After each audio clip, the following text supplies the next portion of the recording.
SK कुकिंगमध्ये तुमचं स्वागत आहे। आज आपण उपवासासाठी भगर बनवते। वरीचे दाणे बोलतात ना ते, वरीचे दाणे थोडे 5 ते 10 मिनिटं मी भिजवून ठेवले। आता पहिले 2-3 मिरच्या तळून घेऊया।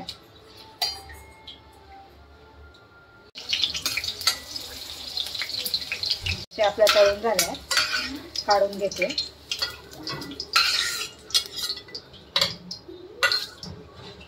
आता याच्यात आपण टाकूया जिरे,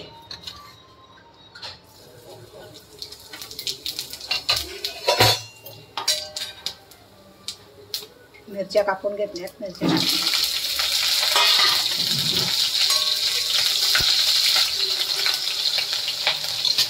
याच्यात तुम्ही बटाटे पण टाकू शकता, पण मी बटाटे नाही टाकत आहे, असंच बनवते।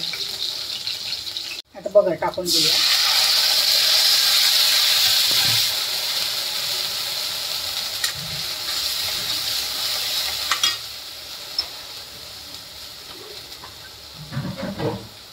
गरम पाणी टाकते मी।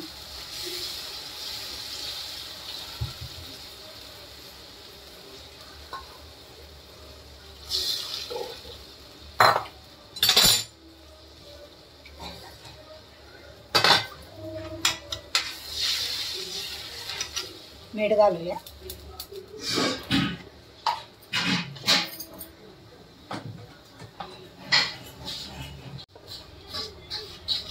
थोडंसं काळं मीठ घालते मी, त्याच्याने चव चांगली येते। साधं मीठ घालते।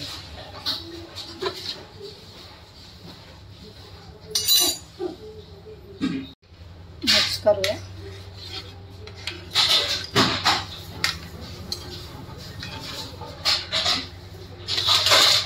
चांगलं शिजू देऊया आपण त्याला।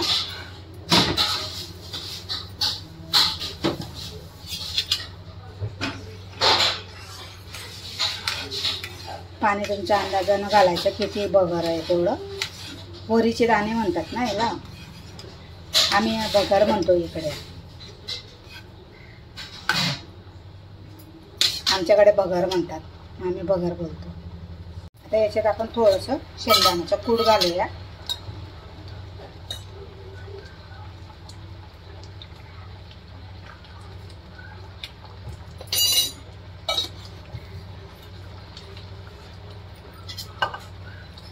मी एकटीच आहे ना, म्हणून एकटीसाठी बनवते। 2 जणी आरामात खाऊ शकता, एवढं बनवलं आहे। थोडंसं बारीक गॅसवर आपण याला शिजू देऊया। झाकण ठेवते थोडंसं, बघूया झालं का।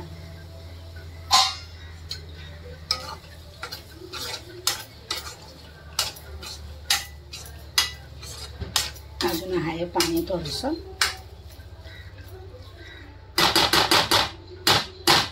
झाकण ठेवूया, परत शिजलं नाही ते। थोडीशी कोथिंबीर टाकूया।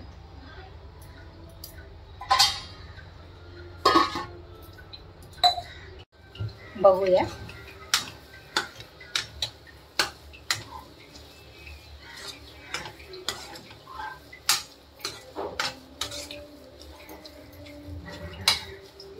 झालंय मस्त। परत थोडीशी कोथिंबीर टाकून घेऊया।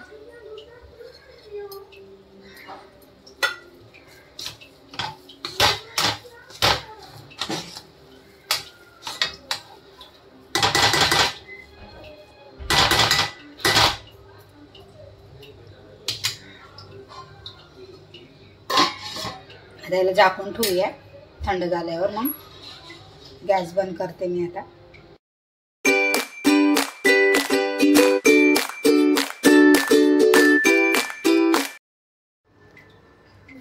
आजची आमची उपवासाची डिश आहे।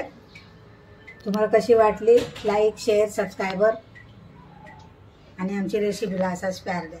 कालच्या रेसिपीला खूप छान शॉर्ट्सला खूप छान रिस्पॉन्स झाला आणि खूप प्यार दिला आम्हाला। आज पण तसाच द्या। थँक्यू।